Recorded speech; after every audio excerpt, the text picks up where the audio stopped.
Praise the lord. ప్రభువైన యేసుక్రీస్తు నామం పేరట మీ అందరికీ నా వందనాలండి.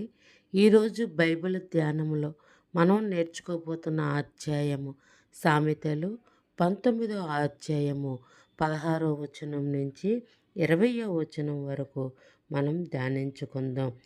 ఆజ్ఞను గైకొనువాడు తన్ను కాపాడుకొనువాడు, తన ప్రవర్తన విషయమై అజాగ్రత్తగా నుండువాడు చచ్చును.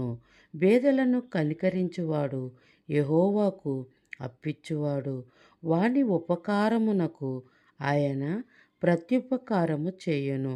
బుద్ధి వచ్చునని నీ కుమారుని శిక్షింపుము, అయితే వాడు చావవలనని కోరవద్దు.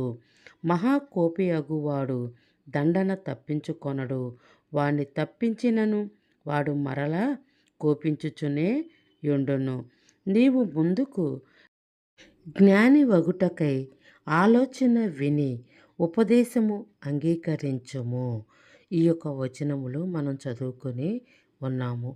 మనకు ఎంత మాత్రము కూడా కోపం ఉండకూడదు, బుద్ధిహీనముగా మనం ప్రవర్తించకూడదు. కుమారుణ్ణి శిక్షించాలి కానీ వాడు చావవలనని కోరకూడదు.